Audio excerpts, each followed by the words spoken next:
Привет, это Леонид Волков. И сегодня мы продолжим наши разговоры про безопасность для всех и каждого и поговорим, как обещали в прошлый раз, о безопасности ваших телефонов и ноутбуков. У нас есть опыт, которым мы можем поделиться в этой сфере. Как вы могли заметить, после каждого протестного митинга или после публикации очередного расследования происходит одно и то же. В офис Фонда борьбы с коррупцией заявляется штурмовая бригада силовиков в черных шапочках и масках, и они забирают всю технику. Это универсальный ответ власти на все происходящее. У них, видимо, в методичке написано: не знаешь, что делать, обыщи офис ФБК. Нам выпиливают дверь болгаркой, переворачивают офис вверх дном и уносят абсолютно всю технику, до которой могут дотянуться. Ноутбуки, телефоны, иногда даже зачем-то дискошар. И, конечно, в этих ноутбуках, которые они попросту у нас крадут каждый раз, давайте называть вещи своими именами, силовикам очень хочется найти хоть что-нибудь для возбуждения уголовных дел против фонда или для скандальных публикаций на Life News. Они, конечно, ничего такого не находят, но, судя по частоте обысков, надежды явно не теряют. И тем не менее, факт в том, что у них ничего не получается. Вот этим опытом я хочу с вами поделиться. Я расскажу сегодня, как защитить свои гаджеты от насильственного проникновения, будь это проникновение со стороны силовиков или любых других мошенников. Давайте начнем с телефонов. Телефон — это первое, что у вас могут отобрать при обыске или что вы можете просто потерять. И именно телефон с самой большой вероятностью у вас могут просто вытащить из кармана.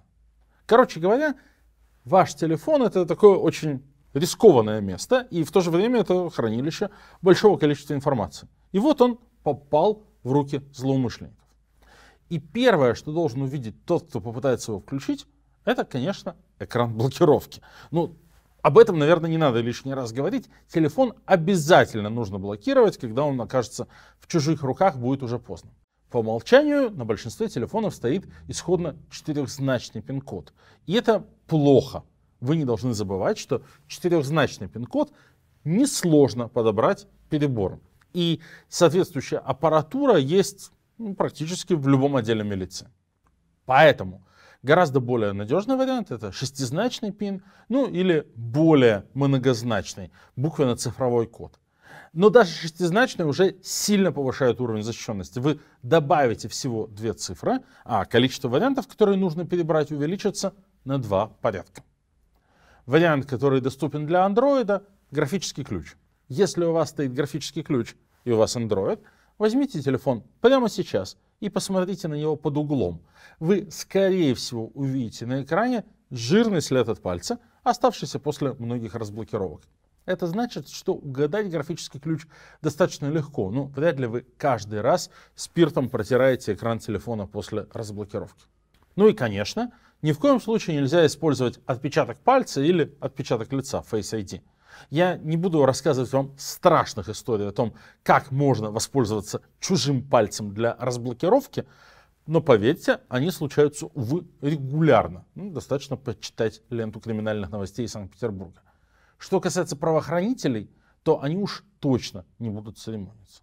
Поэтому, если вы не хотите, чтобы содержимое вашего телефона оказалось в общем доступе, то еще раз, лучше всего достаточно длинный пин-код, как минимум 6-значный. И, конечно, это не должна быть дата вашего рождения.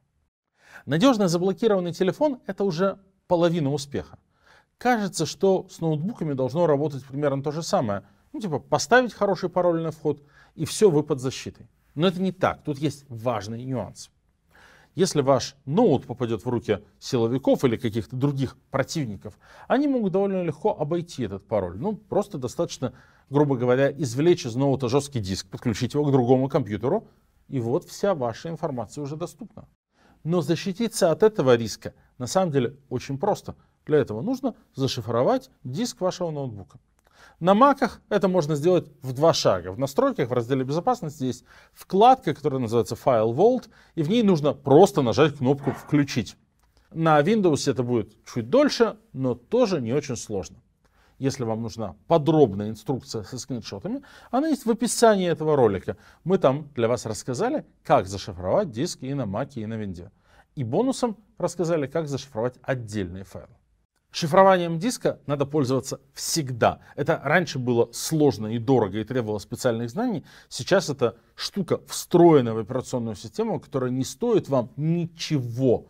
Поэтому просто нет ни одного повода этим базовым правилам безопасности пренебрегать. Правда, есть угроза, от которой не спасут никакие пароли и никакое шифрование. Это, как говорится, терморектальный криптоанализ. Ну, проще говоря, если вы оказались в заложниках, если физически вы находитесь в руках правоохранителей или преступников, то у них есть миллион способов сделать так, чтобы вы сами сообщили им и свой пароль, и все, что нужно, другое сделали для входа в телефон или в компьютер. Человек — это всегда самое слабое звено. И, конечно, заставить говорить человека намного проще, чем подбирать пароль и взламывать систему. На самом деле, для этого даже не обязательно как-то человека пытать. Бывают разные случаи на практике. Пригрозить уголовным делом, припугнуть шантажом близких. Увы, как у наших преступников, так и у наших правоохранителей, таких методов очень много. Защититься от этого довольно сложно. Сопротивляться социальной инженерии или пыткам бесполезно. Лишнее геройство вовсе ни к чему. Но у вас есть шанс все равно, даже в этой ситуации, усложнить задачу ваших оппонентов. Во-первых, как уже было сказано, ни в коем случае не ставьте на разблокировку отпечатки пальцев и лица. Их у вас получить проще всего даже без вашего желания сотрудничать. Во-вторых, в телефоне всегда есть возможность быстро сбросить все до заводских настроек.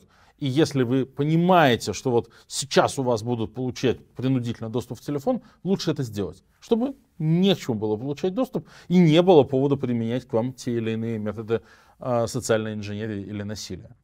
Ну а что касается ноутбука, то проще всего на нем завести несколько пользователей. Тогда в обычной жизни вы можете заходить под одним, а наиболее критичные данные хранить под другим с каким-то там неочевидным именем. Есть и более специальные решения, но это уже не так просто. Тем не менее, если вы думаете, что можете реально с таким столкнуться, изучите. Есть способ, как сделать так, чтобы при обычном входе под давлением содержимое вашего компьютера выглядело как что-то совершенно безобидное, а при вашем настоящем входе там была вся ваша настоящая информация. Если вас будут вынуждать сообщить пароль, вы сможете спокойно, немножко поломавшись для вида, дать доступ к первому пользователю и сохранить все самое ценное. Кроме того, важную информацию можно зашифровать на скрытом диске. Мы не будем углубляться здесь в подробности, но оставим тоже в описании несколько полезных ссылок. Теперь давайте внимательно посмотрим на содержимое ваших телефонов и ноутбуков. В прошлом видео, ссылка на него тоже будет в описании, мы говорили о том, как защитить свою переписку и какие лучше использовать пароли. Но может случиться так, что пароли у вас надежные, диск зашифрованный, двухфакторная аутентификация везде включена, а переписка все равно утекла. Чтобы такого не случилось, давайте поговорим о другом виде шифрования и о том, каким мессенджерам можно доверять. Вы, наверное, часто слышали, что вот такой-то мессенджер использует сквозное шифрование, его еще называют end-to-end шифрование из конца в конец, а такой-то не использует. Что это такое? Если не углубляться совсем уж в технические детали, то end-to-end шифрование означает, что сообщение, которым вы обмениваетесь с другом, с партнером по переписке, зашифровано, и ключи, которые подходят к этому шифру, есть только у вас двоих, у двух участников переписки. И если ваше сообщение перехватит на сервере у провайдера где-то в маршруте его следования, прочитать без ключей шифрования его все равно не смогут. Вот помните, как депутаты мучительно пытались объяснить, какие именно ключи шифрования им должен передавать Telegram по свежепринятому закону? Вот речь шла об этих самых ключах шифрования. Объясните простым языком, что такое ключи шифрования. Я не технический работник. Ну, это... Тут нужно обращаться к специалистам, чтобы я вам что-то не то не сказал, и надо мной не стали смеяться. Звучит это все довольно надежно. Но шифрование end-to-end требует вычислительных ресурсов и есть по умолчанию далеко не во всех мессенджерах. Поэтому тут надо быть внимательными. И если вы хотите безопасности, то выбирать нужно только его и пользоваться нужно только им. Шифрование end-to-end есть в мессенджере Signal, который считается одним из самых надежных. Есть в секретных чатах Telegram, но не в обычных. И есть в WhatsApp. Это из того, чем чаще всего пользуются в России, если не говорить уже про всякую экзотику типа Threema и так далее. В мессенджере Facebook по умолчанию шифрования end-to-end нет. Поэтому уже здесь надо быть осторожным и стараться не использовать его для обсуждения чувствительных тем. Ну а что касается мессенджера ВКонтакте, тут все совсем однозначно. Этим нельзя, не нужно пользоваться просто никогда. И это не преувеличение. У нас, Общество защиты интернета, есть специальный проект «Карта интернет-репрессий», на которой мы отмечаем все случаи преследования за слова в интернете. Подавляющее большинство дел возбуждены из-за постов и переписки ВКонтакте. Это происходит потому, что, как вы знаете, ВКонтакте на 100% принадлежит Алишеру Усманову, тому самому, который развивает интернет, а не пользует. Если ваши сообщения понадобятся силовикам, они просто напишут бумажку, не подкрепленную абсолютно ничем, просто по электронной почте напишут, и ВКонтакте радостно выдаст им любую информацию о вас. Таких случаев было очень много.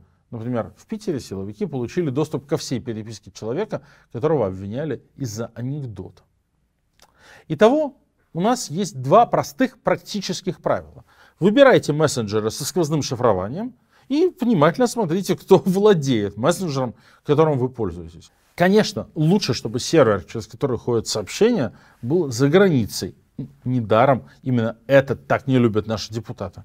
Ну, тут, конечно, опять же, смотря для чего. Если по вашей личной модели угроз для вас более страшна атака ФБР, чем атака ФСБ, то, возможно, вам как раз не очень подойдет Signal. Впрочем, в России к вам совершенно точно могут прийти в любом случае.